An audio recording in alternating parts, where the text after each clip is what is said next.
Gibson of the International Secret Police. Ceiling zero, ceiling zero, ceiling zero, ceiling zero, ceiling zero.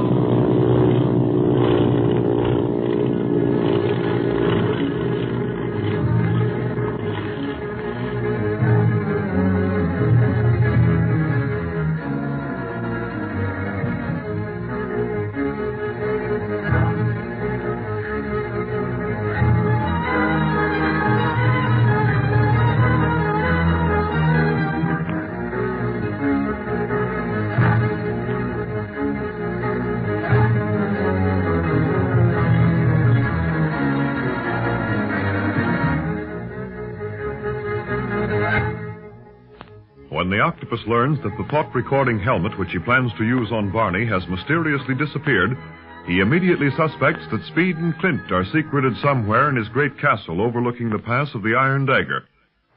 Ordering his gangsters to surround the house, he sends others to search every corner of it, and Speed and Clint, guns drawn, are cornered in a dark room just off the torture chamber, while the men of the octopus draw closer and closer. They must have first gone into the torture room, Clint. Yes, Speed. But we're ready for them when they come in here. If they switch on a light, shoot it out. You understand? I'll say so. We won't have a chance if the light's on, but we may be able to escape without it. Right. Let's listen again and see if we can hear what they're up to. Okay. They're coming this way. The light's on in the next room. Steady, Speed. And I have found the helmet exactly where I placed it before. Maybe we'll think the helmet was always there, that he just didn't happen to see it before. Ordinarily, you wouldn't think that, Speed. But now, knowing that the octopus is in a hurry and fearing him as he does, he may think that he did overlook it before. And let's hope so. Man, there is no need to search any further now that we have found the helmet for the thought-recording device. Return to the assembly room while I take it to the master. Am I glad to hear that? Shh.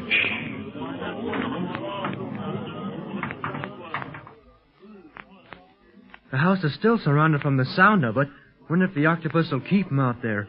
If he does, we'll never get out of here. Have patience, Speed. We're darn lucky as it is. I know that. What do we do now? Well, it's up to the octopus to make the next move. If he recalls his men from outside the house, we'll get out of here as soon as possible and head back for Lhasa.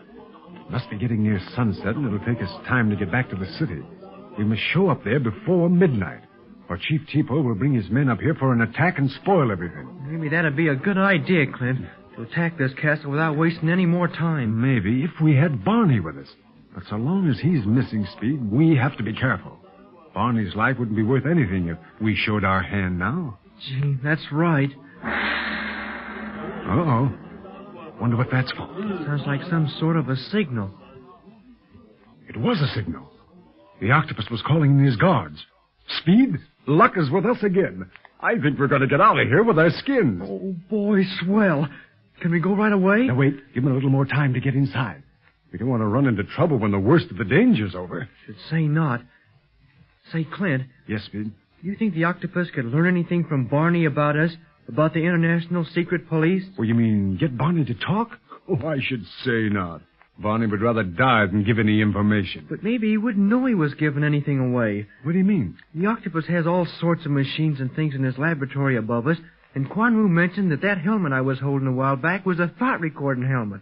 Maybe that's what they're going to use on Barney. Well, if that were the case, Barney would close his mind so that they couldn't get a thing, Speed. But supposing he was unconscious? Well, in the first place, I don't think such a machine is possible or practical. And if it were, the octopus himself would never have devoted the years necessary to the completion of such a wonderful device. Maybe Mounier invented it and the octopus stole it from him like he stole his name and identity. There are too many maybes in your reasoning, Speed. But for the time being, we must stick to cold facts. And most important right now is our escape. Now, let's open the door a little and see what's happening outside. I think we've given the guards time enough to leave now. Okay. That wind. It's cold as ice. Yes, but there's not a guard in sight. And it's getting dark, too. Come on, Speed. We'll have to hurry if we're going to reach Lhasa by midnight.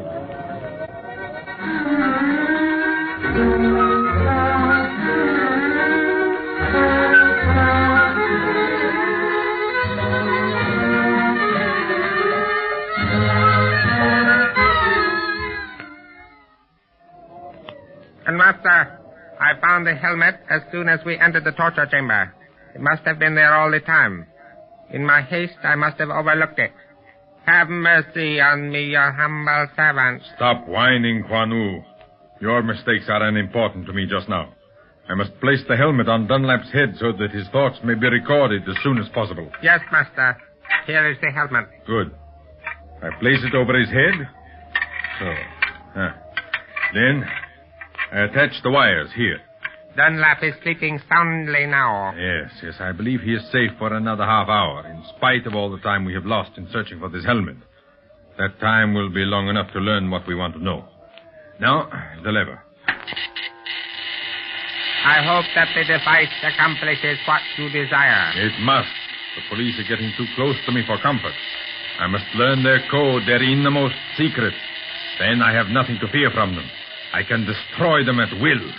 Nothing more will stop me from becoming master of the world. But meanwhile, what of the slave route to India over the Himalayas? Ah, yes, the slave route. I must speak to the men soon over the loudspeaker. I want them to make night raids over the countryside, to steal men from their beds and bring them here, hiding them in the room below until they can be taken to India and the coast. It will be highly profitable. Are you going to fly them over the Himalayas? No, they will go by caravan. It will appear to be a trade caravan. Planes would attract too much attention in this isolated country, and besides that, could not carry enough slaves to make it worthwhile. But, Master, the caravan route over the Himalayas is most dangerous. My men will make it if they know what is good for them. And what odds if a few do lose their lives? They are unimportant to me. I can soon recruit more workers. Is there not danger that they will someday rebel, even your most loyal workers? In China, things were different. There was danger, yes, but not so much as here. Here in Tibet, even nature is against us. Are you afraid, Quan Wu? I afraid? No, Master. I but seek to advise you. The octopus needs no advice. I know what I am doing, Quan Wu. And if it seems like madness to you, remember that is how I have come as far as I have, by daring to do things that other men fear to do. Yes, I know. And speaking of doing, what are you going to do with Dunlap when you have finished with him? I am not certain as to that. You mean you will not destroy him? I said I am not certain. You see, Quan Wu, I am still wondering as to whether or not the secret police gained admittance to this house without my knowledge. But the helmet was where I had placed it. So you have told me many, many times. But is it not possible that they were examining the helmet when you came down to the torture dungeon to search for it? Hearing you, they hid themselves until you were out of sight again, then replaced the helmet and made their escape. But, Master, the house was surrounded and your men searched the lower rooms. I myself led them. Yes, but you called off the search once you found the helmet. I thought that was the important thing, the finding of it. It was far more important to find the secret police. However, since we cannot be sure that they were in my castle, let us only concern ourselves with the experiment at hand. Yes. I wonder what thoughts are being recorded on the film. We shall find out in half an hour. Meanwhile, be still. I must concentrate on what is to be my next move concerning the International Secret Police. Master, I have been watching the clock. Dunlap has been in the thought recording machine for half an hour. So? Then I shall bring our experiment to an end. Look, Dunlap is moving slightly. He seems to be talking again. The vapors of sleep are losing their power. He will soon recover consciousness again. Meanwhile, I shall remove the helmet, and we shall hear what he's talking about. I cannot understand what he is saying. No matter. The film will tell us more than his words could. He is awakening. I'm going to take this box of film into the dark room to develop it. If you hear any strange sound, call me at once. It should be easy to hear. The wind has died down. Yes, Master. Will the developing take long? Not with the special mixture I use. Question Dunlap when he awakens. You may learn something important. Question Dunlap. I would rather wrap my fingers around his neck and squeeze it until he could never answer nor ask another question again. Oh, boy, what a sleep. Hey, where am I? Oh, it's you, Quan Wu. I was hoping I was still asleep and having a nightmare when I first saw that ugly face of yours. Thank you for the compliment, Mr. Dunlap. You honor me. Ah, save your smooth talk. What are you going to do with me? Give it to me straight. Tell the truth for once in your life. I cannot say as to just what your fate will be. That is entirely up to the master. Oh, yeah? And speaking of nightmares, just where is that octopus guy? Oh, stubborn, huh? If I wasn't anchored down to this table, I'd make you talk. Since you are completely at my mercy, Mr. Dunlap, your threats are rather futile and foolish. You remind me of an ancient Chinese fairy tale. I'm in no mood for Chinese fairy tales. Let me up off this table instead.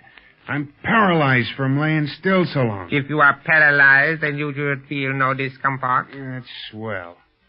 Here, I ain't got a chance of living for more than another hour or two, and you won't even let me sit up to it. I can do nothing until the master commands it. I've got no use for you, Quan Wu, and I know you're a no-good rat. But haven't you got any mind of your own?